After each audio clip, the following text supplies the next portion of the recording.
One of the votes, the first one, the consent item, we already did at the last meeting, it was carried over, and it shouldn't have been. Oh, okay. All right. I'm voting no.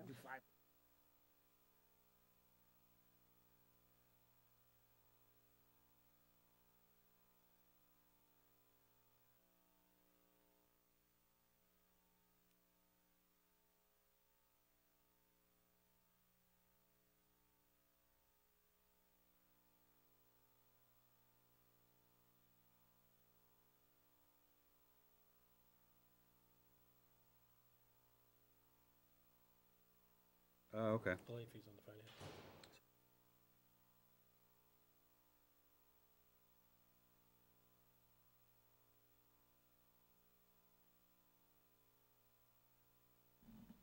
Try to wait up. But 165 is the fee right now.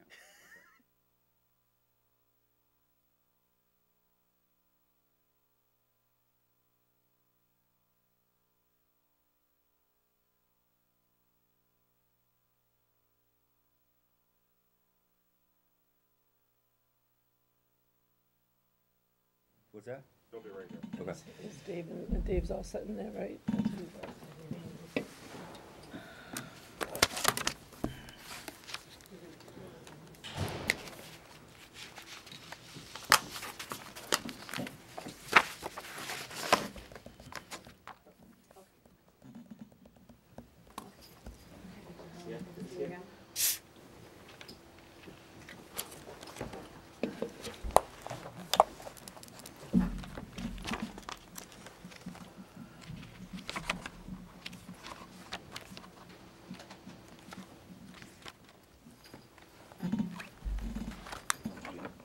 What's that? Jim. Jim. Hey, Jim. Hey, guys.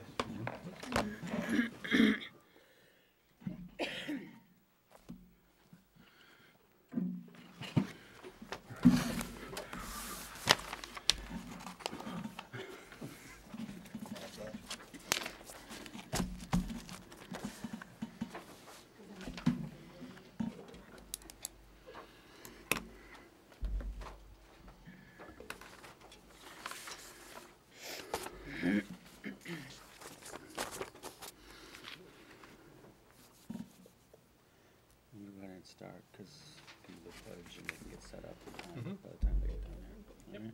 All right. Sound good? Please rise and join me in the Pledge of Allegiance. I pledge allegiance to the flag of the United States of America and to the republic for which it stands, one nation, under God, indivisible, with liberty and justice for all. Thank you and welcome to the regular school committee meeting of Monday, December 11th, 2017. This is your notice that this meeting is being electronically recorded. We're going to start tonight's meeting with a motion to go into executive session. The Attleboro School Committee will convene an executive session pursuant to MGL Chapter 30A, Sections 21A, 2, and 3 to discuss strategy with respect to negotiations with union personnel and to discuss strategy with respect to collective bargaining or litigation, respectively, as an open meeting may have a detrimental effect on the bargaining position of the school committee. The school committee will then reconvene in open session. So moved. Second. Mr. Storrs? Yes. Mr. Tyler? Yes. Mr. Larson? Yes. Mr. Withers, yes. Mrs. Scales? Yes. Mr. Geddes? Yes. Mrs. Sawyer? Yes. Okay, we're going to take a 1-minute break to get set up in executive session. All right.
All right, welcome back to the school committee regularly scheduled meeting of Monday, December 11th, 2017. We are back in regular session, and I will just reiterate again for the record that this meeting is being electronically recorded. We're going to start off with our Student Advisory Council around Attleboro update. Mr. Perry, floor is yours. Here's around Attleboro right now. So this is only elementary school one for once. Usually we get a couple sides of it, but from December 22nd to January 1st, it's going to be no school for holiday break, and that's for middle school and high school. And then for middle schools, 13th to 14th December are parent conferences. December 20th, the talent show, and that's just for Brennan. 20th, fluency, Brennan for 5th and 6th grade. And then star reading for Brennan, 5th through 8th. And PYS pep rally, and that's for Brennan also, and that's all on the 20th. And December 22nd, like I said before, to January 1st, no school, holiday break. For our December 11th to 22nd, school council and student council, a Pride Pouch Drive to support Edward Tedesco Memorial Christmas Day dinner. So donate like razors, shampoo, all things like that. December 11th to 22nd is National Art Society Sock Drive.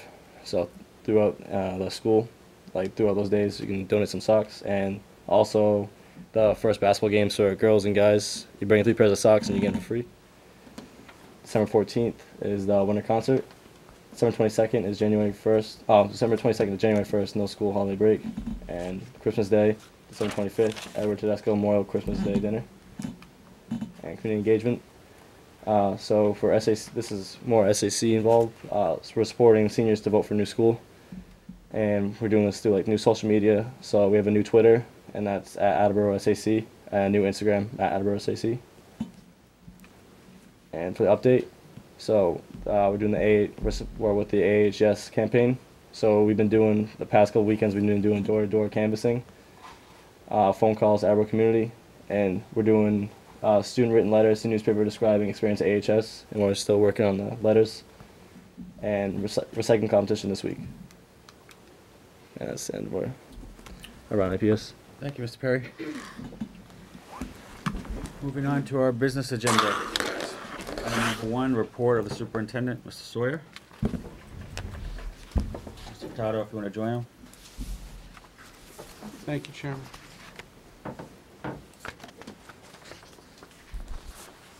Before we begin our presentation, I just wanted to comment on one of our favorite topics, which is the weather. This weekend, we had our first real snowfall of the season. Not quite as bad as was being predicted Friday night, but still enough to be an issue for us. And I just wanted to explain to both the committee and to the community watching at home that, especially when it comes to the weekends, the district is not manned to really address snow on the weekends. And I know that the community counts on us for the use of our facilities for several important things on any given weekend. And so we certainly don't take the decision to close as we did for this Saturday lightly, but we have a responsibility to honestly assess our ability to handle the weather and the liability that comes with, unshoveled walkways and untreated parking lots. And for that reason, even though perhaps the snow that we received wasn't as bad as was being forecast when we made the decision, as you saw the results, we just don't have the staff that are here on the weekends to address that kind of snowfall. And that's why that we made the decision we did, and why I think we would stand behind the decision we made, even though I know that it comes as a disappointment to people, and I just felt like we should remind everybody that that's really what drives that. Luckily, it looks like we're going to be on the right side of the rain-snow line for tomorrow's event, and hopefully we won't have to talk too much about these kinds of things. All right, so this evening we have our FY19 budget development presentation. Tonight we're going to set some goals for the presentation, discuss our current year, FY18, talk a little bit about FY19, set some priorities for the budget process, and then make sure we're all on the same page about what we just said. So, what are we trying to do tonight? First and foremost, we want to revise our process and specifically the rationale for that process and why we would begin a budget discussion this early in the process. We want to talk a little bit about our current year and where we are, and also give the beginning of our projections for next year as we begin this planning process. And we also want to communicate our priorities for that process. So I'm sure we're all familiar with our policy on the budget timeline and our reason for being here in December. So for the committee's benefit, we've had meetings with all of the building administration, department heads. We've also sent out surveys for the staff to dovetail into what we're learning from the building and department leadership in order to put together a budget that's consistent with the priorities expressed and the needs expressed by those two vehicles. And again, hopefully, in the budget development process, as some of the numbers get firmed up, is consistent with what we find in that process. Yeah, we think it's important that before the state starts to release its numbers and that those numbers start to really shape the conversation, it's important that we as a district assess what our needs are and set our priorities ahead of that so that those decisions are educationally driven and not just the consequence of our fiscal realities. So we're in FY18, about to hit the halfway point, right? Do I know how to read a calendar? About that. Yep. So, bottom line is that in FY18 we have a roughly a $68 million budget for net school spending, and another just over $3.5 million in non-net school spending through our transportation budget. And again, as the committee has heard many, many times, our discretionary funds within that budget are very, very small. 2% neighborhood, and the budget, as it always has been, is primarily about people, salaries, and benefits. Over 80% of that base.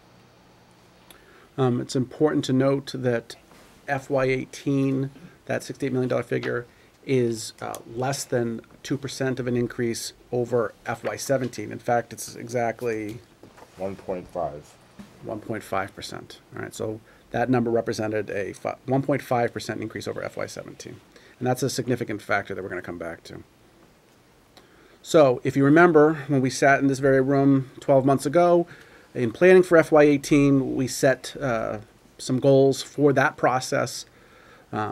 Specifically, we wanted to make some progress towards returning to FY16 staffing levels. We wanted to increase our access to instructional technology, and we wanted to make sure that we make progress towards our goals in the strategic plan. And I'm here to report that I think we've been very successful in meeting these goals, that our planning and our budget development for FY18 was successful in achieving these aims. So in goal number 1, we were able to add some teacher positions across the district to support our student needs and our enrollment needs, as well as support staff. Goal number 2. For instructional technology, I want the committee to be aware we have brought into the district over 800 Chromebooks in the last 12 months. Again, a situation that 2 or 3 years ago we probably couldn't even have imagined. So we've taken great strides. Part of that is being driven by state requirements for standardized testing, which is now electronic at all 3 of our levels. For the high school for the first time in 2019. And through the Mass IT grant, we were able to double the number of access points in our buildings, which allowed us to build a much more robust network in each of those buildings. And then finally, The Chromebooks have allowed us to do a lot of technology-based curriculum development and have the principals kind of in a mindset and context of one-on-one device to student in the classroom. So great strides in a very short period of time.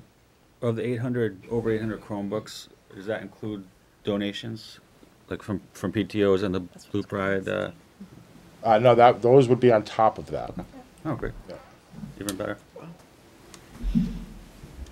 And for goal number 3, we continue to improve on our quality learning experiences and personalized learning and guided planning. And as evidenced by the progress that we've made in our first 2 goals, you can see that, we've continued to make progress towards our large strategic plan goals. Yeah, so despite a challenging fiscal situation for FY18, we're very happy that we are making progress in the areas that we're identifying as being the things that we value most. So that being said, how does FY19 look? Well, there are a couple assumptions that we're operating from at this stage of the process. The first is that we anticipate that we'll be receiving the same level of commitment from the city, if not, in excess of that commitment. So it is an operating assumption that those funds will be available to us. Our CTE enrollment has gone up about 15 students, and as well as our total enrollment has gone up 25 students. Those 2 things will impact the foundation budget in a very positive way for us. However, on the opposite side, as Mr. Larson knows, we do have some challenges facing us on some operating lines this year. So we're not anticipating having kind of the carryover position we've had, and particularly had last year, which would be a challenge. Not being able to perpetuate the purchase of the materials and things that we've done in the last 2 years. Again, it's early. A lot of things could change, but that's the way it's looking right now. And then going over out-of-district placements with Yvonne, we look like we have a kind of a unusual year and fewer children leaving the district, aging out. Again, however, in the next 9 months or so, that could change dramatically with children moving out or children moving in. Could be either way, so we have to keep a close eye on that. So we won't know what the state funding looks like for another month or actually a little bit more than that. But we do know that from these basic assumptions that we have a couple things that we anticipate will be on the plus side for us. But we also have a couple things that we know will be in the negative column. So on the whole, we're looking at a relatively stable situation in terms of the factors that we can talk about. So the next thing to really do is to establish an estimate for level services. Yes. Just stepping back a second, the fewer carryover funds available, and then the special education out-of-district turnover. In the past years, we've looked into and enacted budget freezes, at the building level. When is that something that we would look into as a way to ensure that, one, our fiscal year 18 budget ends as it should, and 2, that there is some help for fiscal year 19? Yeah. we right now we're not worried about fiscal 18 ending in a bad way. But it's going to be, again, it's going to be close. We could institute some freezes in strategic areas that don't impact the students in their chairs directly to try to accumulate some funds for the things we've done for the past 2 years, such as the purchase of curriculum supplies that program started under Mr. Sheehan. If the committee was inclined to do that, we could start doing that. I was just wondering when in the past we have started looking into that. Well, when it emerges as an issue. Yeah, because of the transition, the budgets have looked kind of concerning earlier. this year less so, but So you're saying that you don't see the need at this point for this certainly year? not for the end of year positions. Okay. Fair But enough. if we're gonna think about next year, we might wanna start doing that selectively. So we have a ways to go before we have real numbers from, you know, the funding side of it, but we can generate an estimate of level services. So what does this year's services cost us next year, with the understanding that the price of things goes up from one year to the next? So this estimate is basically our baseline. You know, we're hoping to improve things, to address, you know, various issues that we know that we need to work on, but we do not want to lose ground on what we have, and so that's why that level service number is a really important starting place for us. I'd also like to mention that, you know, we've been working very hard to deliver level service numbers that are reasonable and sustainable, and so the key number there is 3%, right? We've been trying to deliver level service budgets that are under 3%. That being said, our level service estimate, and I can't be more clear, this is an estimate based on what we know to be true today. Every year, that number changes over time as the budget process develops. Sometimes it goes in one direction, sometimes it goes in the other, but it's certainly not going to end where it is today by the time we're done with all of this, as more things become clear. That number is $71.4 million. Now, in terms of what does that number mean in terms of FY18? That's a 4.8% increase, which certainly is in excess of the 3% I had set as a measure. So you say, well, what's happening there? I thought we were working hard to keep it under 3%. So here's an important distinction. If you compare it to our actual expenditures in FY18, not what was budgeted, but what we're actually spending, it's only a 2.8% increase, which is my way of saying that it is a reasonable and sustainable increase based off of what we're spending in this year. The problem is that a significant amount of money in FY18 was paid for by prepaying for FY18. And that's, I think, the important fact that we need to make clear in this moment as we look forward. So the 4.8% assumes we end the year at 0, which is not very likely, but that's the assumption behind that. That's fully costed. So in FY18, we received 1.5% more than FY17, and yet our level service budget, I believe, was about 2.7%. So, we received less than we knew we needed to keep level services. And as we've already established, we've increased services in FY18. So the question is, how do you pull that off? Well, this is the answer. We pulled it off because certain things in FY17 broke for us in a favorable way, which allowed us to use dollars in FY17 to prepay things like tuitions in FY18. And that helped to bring the cost of FY18 down, which is why the increase from FY18 to FY19 is almost 5%. But in terms of what we're actually spending, it's only 2.8%. How does the allocation that the schools received from the new growth that was certified in the fall after the budget play into this? That's one of the sources. That brings it down, that brings it up or down depending on how you're looking at it? Yes. Okay. So how did we prepay? Well, that money was one of the sources. That's a big component of that. Right. Yes. And how much was that? 250. $250,000. If you remember last year, we didn't have as much snow as an average winter. So reductions in plowing. I mean, there's several things that over the course of the year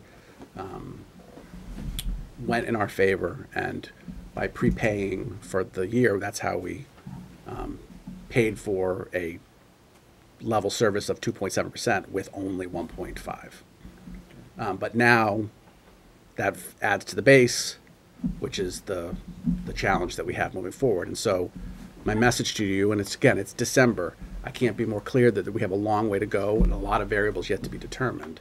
But from this estimate, we know that we have a profound challenge in, once again, meeting our level, at least level needs, and to try to find ways to actually still make gains in this, difficult fiscal climate. Mr. Larson? Mark, just recapping back to a conversation that we had back at the Finance Subcommittee meeting. I know when we talked about this, correct me if I'm wrong, but we were anticipating a 5% increase next year for health insurance. That's what's worked into these numbers? That's a big component. We based the insurance increase on the 5-year plan that was released. So yeah, we used a 5%. Okay. And last year, the increase was closer to 10%, which represented about $900,000. So, if That's one of the things that. if the number could be a comes in concern. significantly different than the 5%, there's going to be hundreds of thousands of dollars that swing back and forth there that Yes. I realize that are beyond our control, but I think it's important to have out there that 5% is what's in that number. Yep. So, thank you. Okay, so as we enter into this process, knowing that we have our work cut out for us, it's, again, for that very reason, it's all the more important that we make clear, what we value and what we're going to make sure to preserve as we enter into this process. Well, as always, we start that conversation with our district learning priorities. And so, all of our decisions are based upon whether or not, this provides an engaging learning opportunity for our students. Will they be able to work in small groups? Will they be able to engage in technology? Will we be able to provide a variety of different platforms and digital resources for them to engage and to continue learning? Will we be able to personalize their learning programs for them and differentiate instruction and offer a variety of courses for them? And also experiential learning opportunities. Will we be able to continue to send them out to different, off campus to be able to see what the classroom, see what another different environment looks like outside of the classroom and bring that back into the classroom to help them make decisions. And of course, as always, our student exit outcomes are listed there because we want our students to be critical thinkers and problem solvers and, make healthy choices moving forward as they become adults. So from this, we've set another 3 goals, budget priorities for FY19. It should come as no surprise that the first is more staff, right? When we asked the educators what they thought we need, that was the first on their list. It's the first on our list. I'm sure it's the first on your list. It's the first certainly on the list of the parents. We need teachers. Lower class sizes allows us to be able to provide students more feedback. It allows us to be able to provide that one-to-one connection, to have more relationships and, conversations with students about what they are interested in, what they want to learn. And I think everyone here knows that, there's nothing more valuable than the attention that a teacher gives to a student. And, we need more staff to be able to do that. Clarifying question, and I guess this would apply for all 3 of the priorities or goals. We're talking about increased services, right? So this would require funding above the Yes. level service number that we just went over. Correct. All right, just wanted to, I think that's an important point because we talk about the level service number and it is what generates the buzz and the headlines, but to continue to make the progress, we need to be talking about beyond that, so to continue to make strides. Mrs. Scales? And based on that, do we have a dollar figure for each priority? No, I mean, quite frankly, that the needs in each of them will probably be far in excess of what we can afford.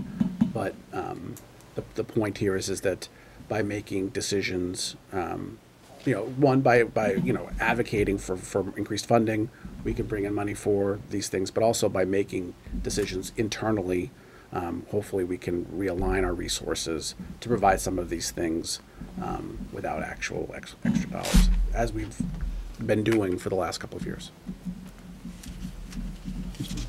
Mr. Thorse? Thank you, Mr. Chair. So you indicate middle school, high school, and 5 to 8. Is that indicating that our elementary level is acceptable? No, these are where we have the greatest need. Okay. We quite frankly, we cut elementary the least, and we put back staff there first. Obviously, our youngest kids are our most vulnerable learners, and our investment in the youngest kids pays the greatest dividends. So, while we have absolute need for for more staff in our elementary schools to improve the learning environment there, in terms of relative to where we are as a district, we still have work to do. Specifically, first and foremost at the middle schools, but also at the high school, before we would go back to bring more back to our elementary schools.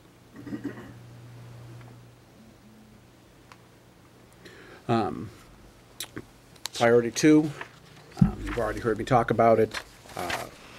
The demands of the social and emotional needs of our students is a pressing issue for us and, as far as I can tell, everybody else. This will be certainly an area that we give a lot of thought about how we can provide more resources. Yeah, we need to certainly provide more support personnel to support students with the social emotional needs, as Superintendent Sawyer already mentioned previously. But also our programming, we need to design and create programs that are targeted to support what we already have and realign that and then make additions to what we have currently. Also, teachers need support with professional development. These kids are coming in with very severe and tragic backgrounds, and we want to be able to provide the teachers with a variety of tools in their toolboxes so that they can support the students the way that they need to be supported. And part of that comes with the resources to do that. Sorry, Mr. Geis. Thank you, Mr. Chairman.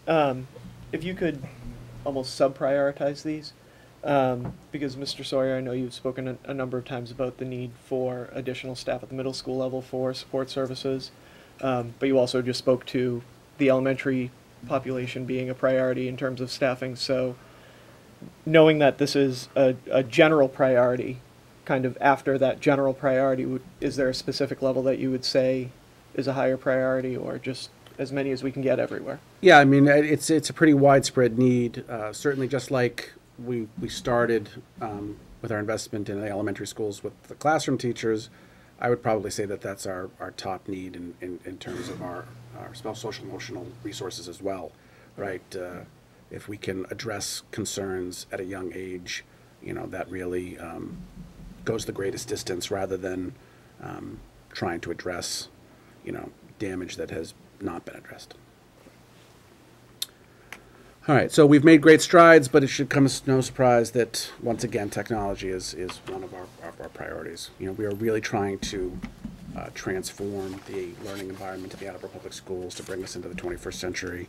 We've come a long way in a short amount of time. I'm quite proud of the work that we've done to change the resources that are available to our teachers and to see the way that they have taken those resources and the things that they're doing with them and the ways that they are improving the learning environment for our students is quite exciting. It's something that we have the pleasure of going out and observing every day in our schools. But we have a long way to go, and this is going to continue to be something that we work on for the foreseeable future.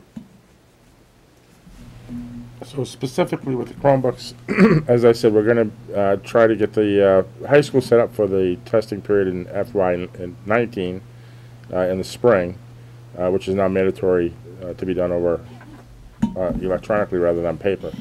The other thing we're looking at is the non-high school schools all have 100 megabyte lines coming in, copper lines that are subject to demand in the neighborhoods, as what you have at home probably is as well. So we're looking to upgrade that. We have what we feel are very robust networks. Now we're getting the hardware in the building. What's left is the pipe to get the information in now, and that's our next hard focus. We're looking at pricing for stuff between 300 and 500 at the 8 schools with the networks. We also want to continue to increase our digital resources for students with programs like Lexia and ST Math. I know most of you have seen them already. We want to continue to increase classroom technology so that information can be presented in the most efficient way to all of our students, and continue to provide professional development, because technology is constantly changing every day. They're coming out with something new, they're changing a platform, and we want to be able to keep up with our students, actually, because a lot of time they know about the changes in technology, and so as teachers we want to be able to keep up with that as well. The only thing I would add is that as we've been bringing in all these Chromebooks, we're now getting to a point in which we have to start worrying about replacement strategies.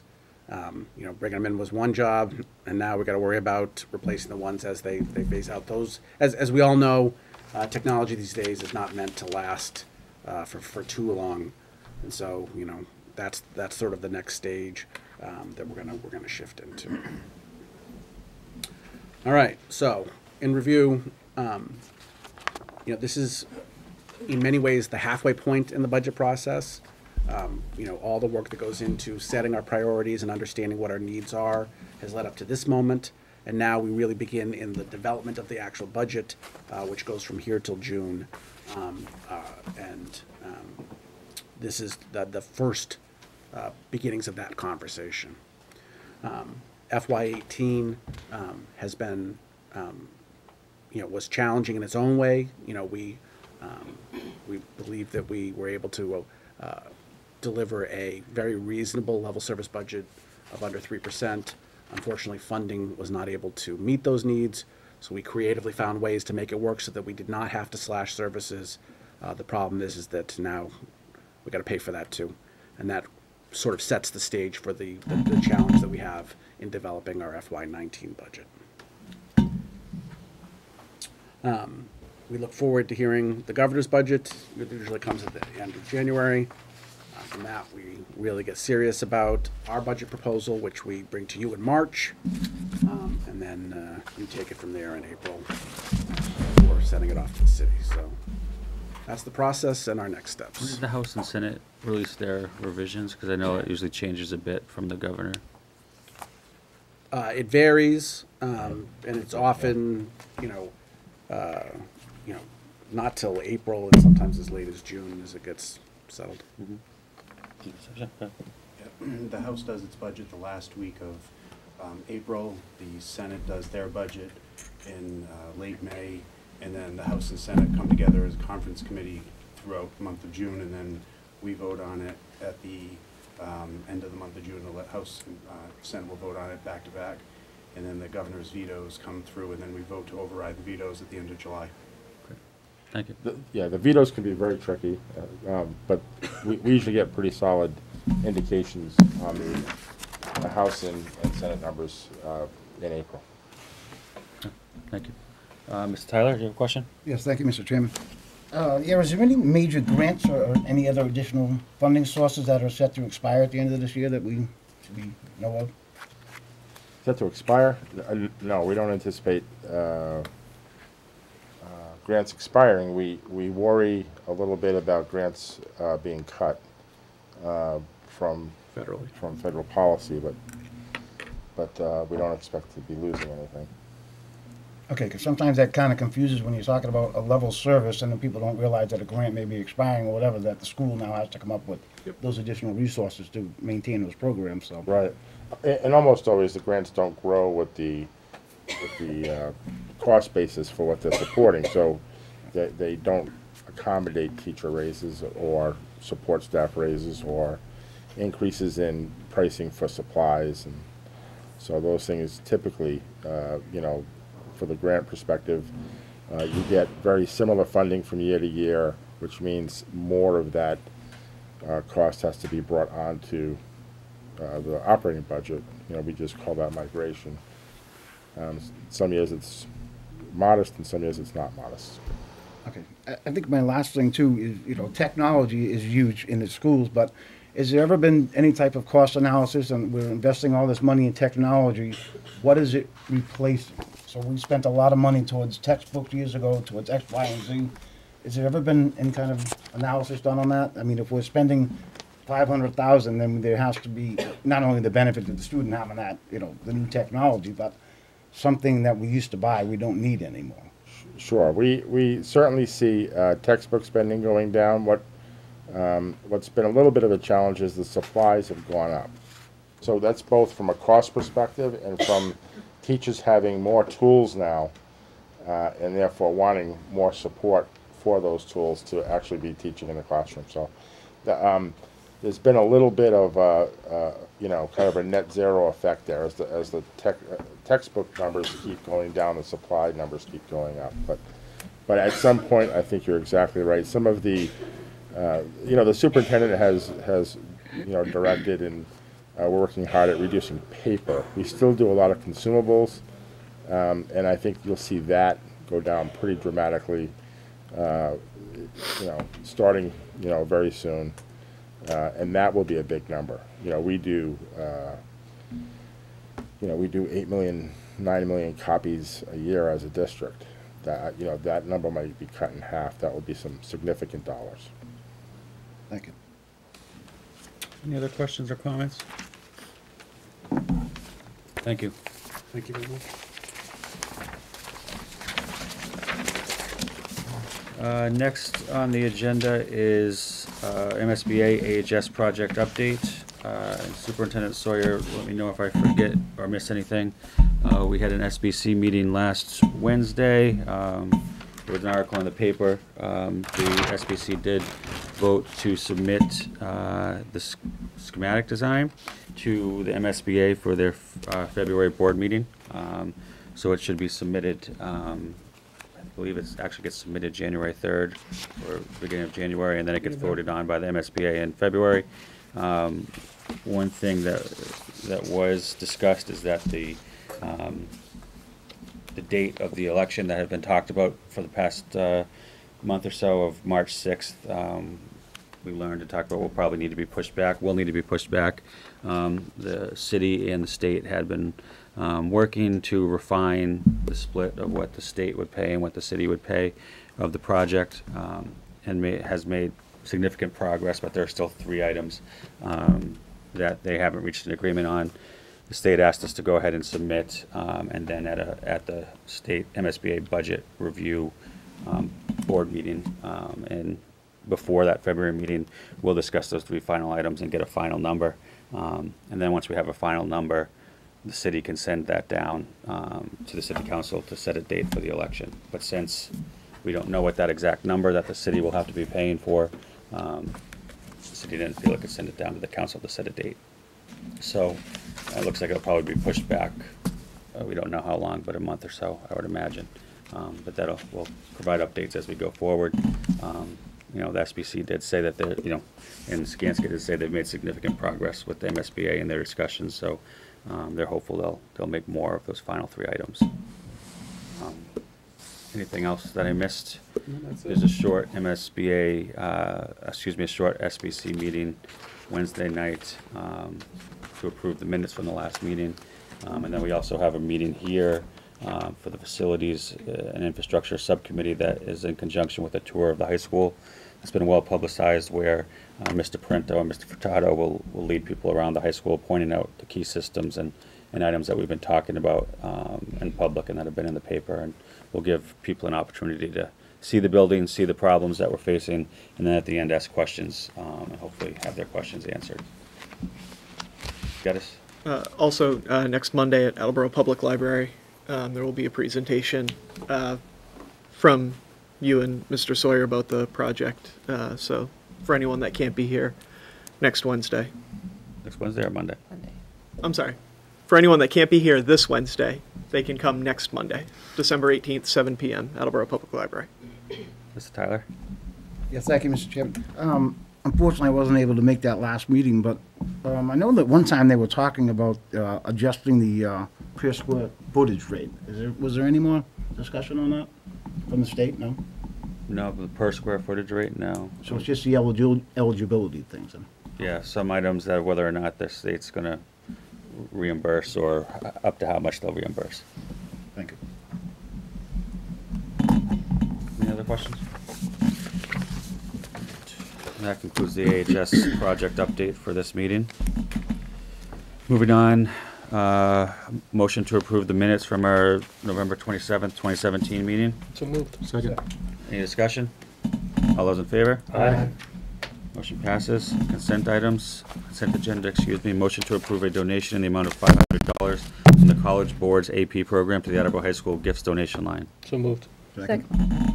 All those in favor? Aye. Motion to approve a donation in the amount of $232.55 from Chipotle to the class of 2019. So moved. Second. All those in favor? Aye. Motion to approve a donation in the amount of $1,000 from, oh boy, Connect to the Robotics Club at the high school. So moved. Second. All those in favor? Aye. Motion to approve a donation in the amount of $1,000 from the Feinstein Foundation to the Wamsutta Middle School gifts donation line. So moved. Second. All those in favor? Aye. Motion to approve the overnight international field trip proposal for middle school students to travel to France in June of 2020. So moved. Second. Any discussion? All those in favor? Aye. Includes the consent agenda. Forgot one. And switch. It's not on mine. Motion to approve I think that was done last meeting, right? So- tambourines.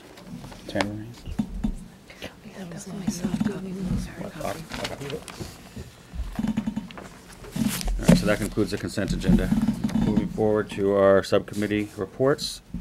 Chairperson Scales, Policy and Personnel. Thank you. We continued our review of Section G in the policy book. Again, most of the policies were updated per mask recommendations, changes in practice, or simply updating language. I have a motion to approve the adoption of policy GBGF, family and medical leave, to align with mask. So moved. Second. Any comments? All in favor? Aye. Motion passes. Motion to approve the edits to policy GBCA, employee salary schedules. So moved. Second. Any comments? All in favor? Aye. Motion passes. Motion to approve the edits to policy GCBC, staff supplementary pay plans. So moved. Second. All in favor? Aye. Motion passes. Motion to approve the edits to policy GCBD, staff fringe benefits. So moved. Second. All in favor? Aye. Motion passes. Motion to remove the policy exhibit GCBD E1, chart of non-union contracts, from the policy binder. So moved. Second. The subcommittee agreed that this is a fluid document and does not belong in the binder. All in favor? Aye. Aye. Motion passes. Motion to redesignate policy exhibit GCBD E2 to policy exhibit GCBD E1, employment agreement format yearly, and note the review date. So moved. Second. All in favor? Aye. Motion passes. Motion to redesignate policy exhibit GCBD E3 to policy exhibit GCBD E2, employment agreement format multi-year, and note the review date. So moved. Second. All in favor? Aye. Motion passes. Motion to remove policy GCC, staff leaves and absences, from the policy binder. So moved. Second. The information here is covered under other policies as is redundant. All in favor? Aye. Motion passes.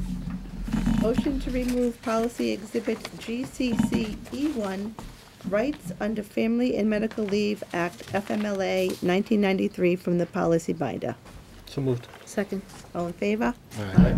Motion passes. Motion to approve the edits to current policy GCD and redesignate to policy GDD, staff vacations and holidays. So moved. Second. This is being updated to align with the current contractual language. All in favor? Aye. Motion passes. Motion to approve the edits to policy GCE, professional staff recruiting, posting of vacancies. So moved. Second. This will align with mask. All in favor? Aye. Motion passes. Motion to approve the edits to policy GCF, professional staff hiring. So moved. Second. All in favor? Aye. Motion passes. Motion to remove policy regulation GCFR staff background checks core requirements from the policy binder. So moved. Second. This is already in section A. All in favor? Aye. Motion passes. Motion to approve policy GCG substitute staff employment. So moved. Second. All in favor? Aye. Motion passes. Motion to approve policy exhibit GCG E1 substitute pay rates and note the review date.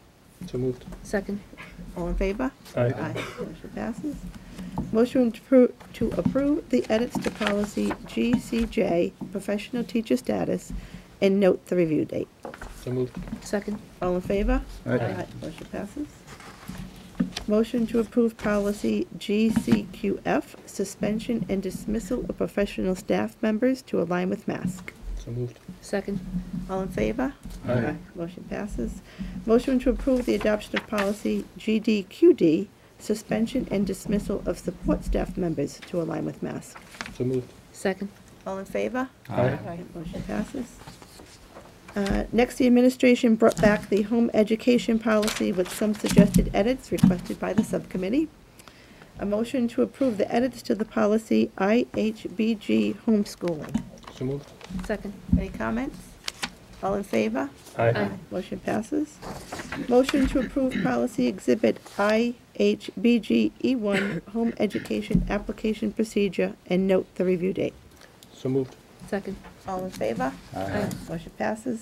Motion to approve policy exhibit IHBG E2 application for home education and note the review date. So moved. Second. Any comments? All in favor? Aye. Motion passes. Motion to remove policy exhibit IHBG E2 memorandum to principal from the policy binder. So moved. Second. This is a form and not a policy. All in favor? Aye. Motion passes. Motion to approve the edits to policy JICFB anti-bullying. So moved. Second. These edits are recommendations from legal counsel. All in favor? Aye. Motion passes. All right, our next meeting is not until January 29th, at which time we will continue our review of the policy binder, as well as have some job descriptions to review. That's my report. Is that all? That's it. Thank you, Mrs. Scales. Finance and Budget, Chairman Larson. Thank you. The Finance and Budget Subcommittee met December 6th. Mr. Furtado took us through the financial reports.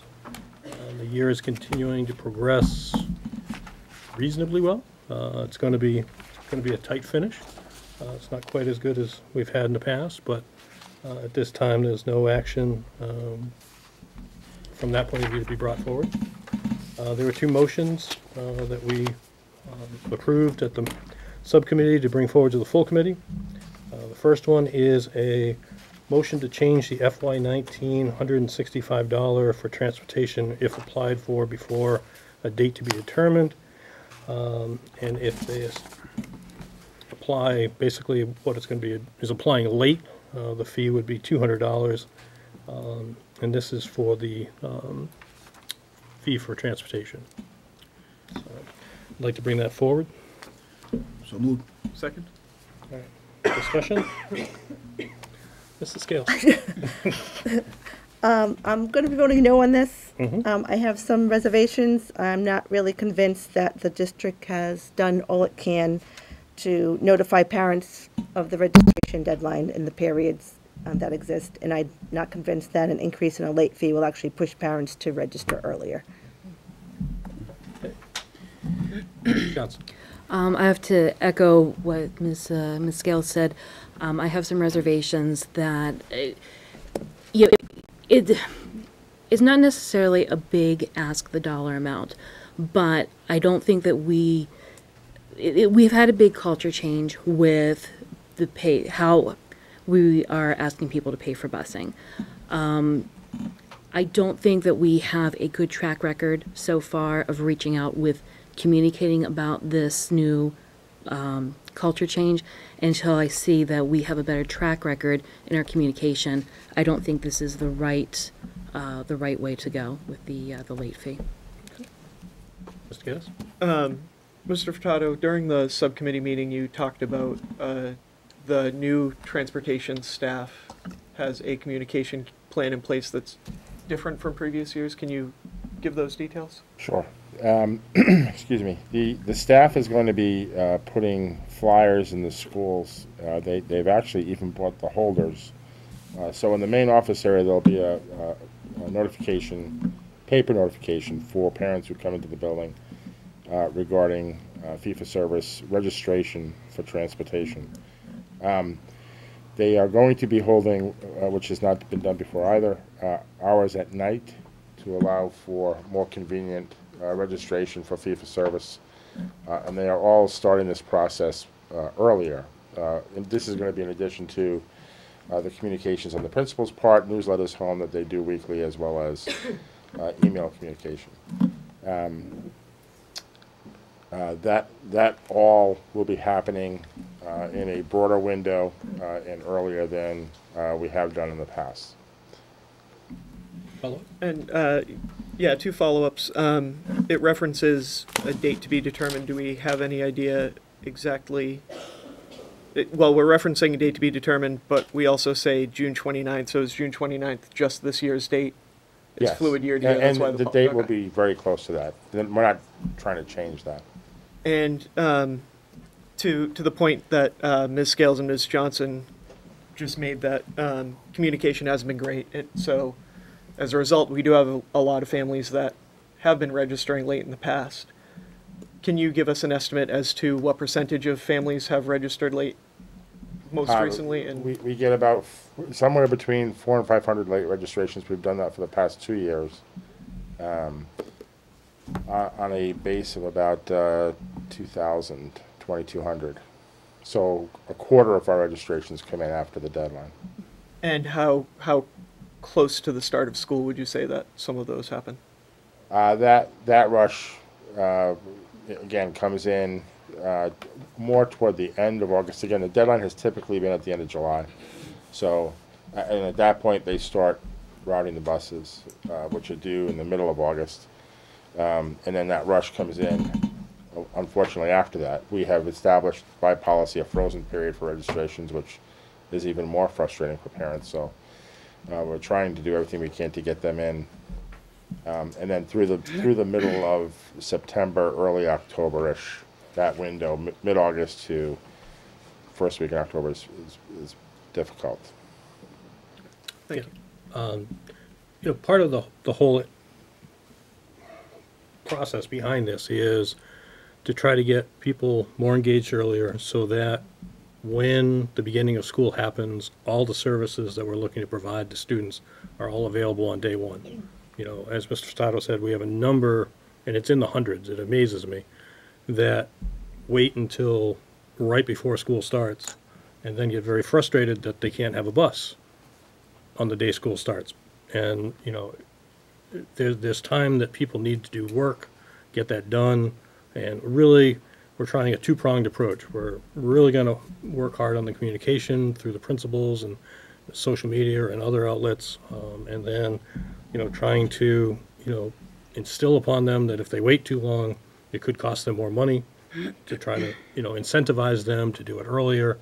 If you think about the fact that there's 180 days, $1 a day, or just under $1 a day, or just over $1 a day, it's still a great deal for any parent who is in that situation, versus having to drive their student to one of the schools themselves. Mr. Tyler. Thank you, Mr. Lassen. Number one, I think everybody in the committee knows how I feel about fees. But if you are going to enact a fee, then that means you want extra money to do something with, to cover an extraordinary cost. So what does this money go towards covering an extraordinary cost of? Well, we're not changing the base fee. The base fee is the same as it's been for the last 3 years.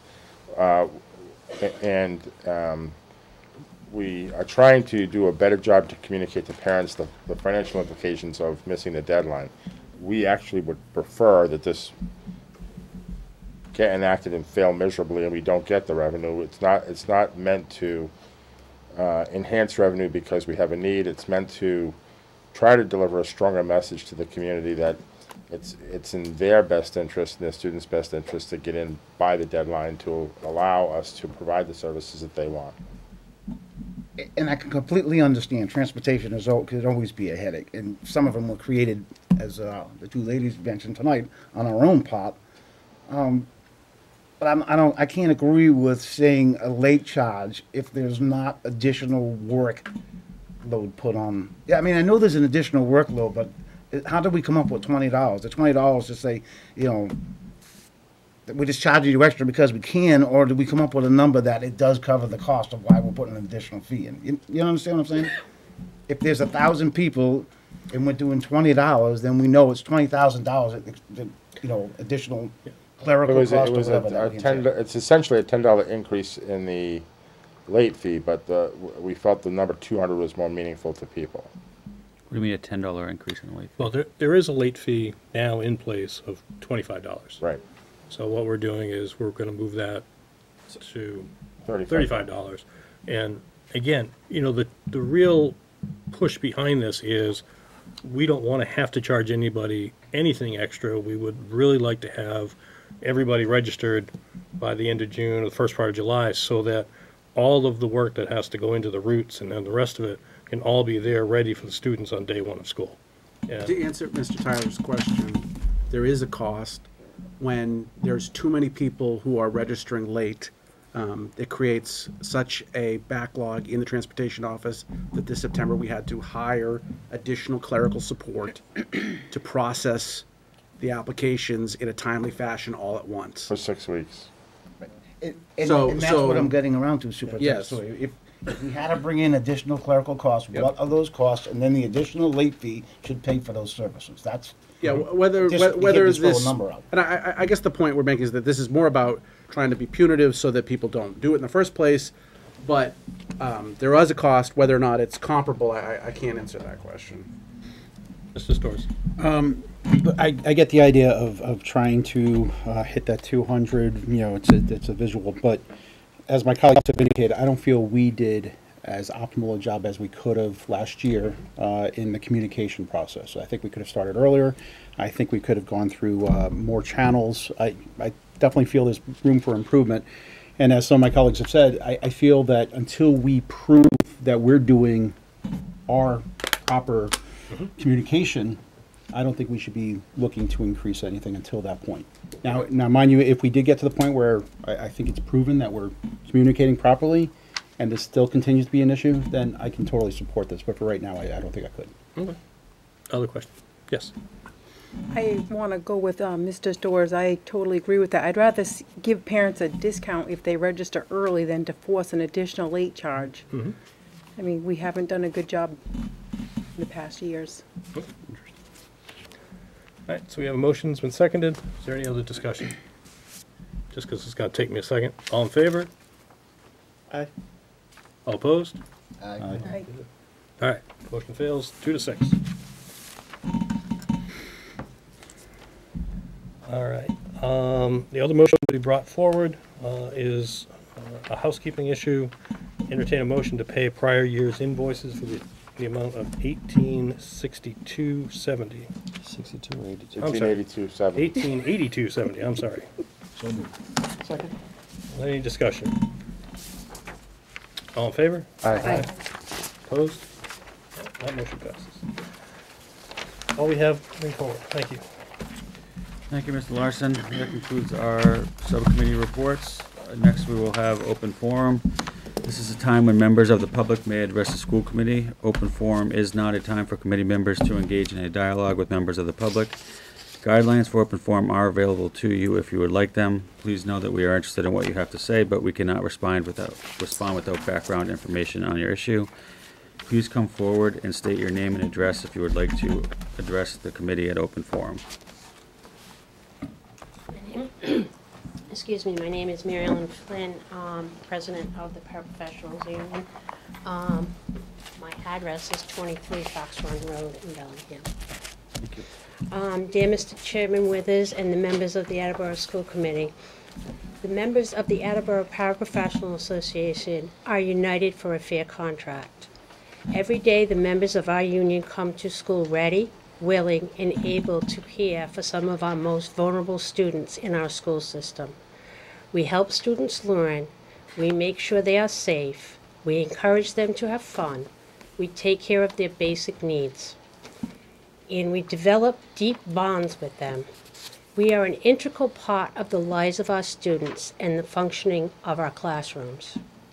Despite our critical role in the school system, we are among the lowest paid workers in Attleboro.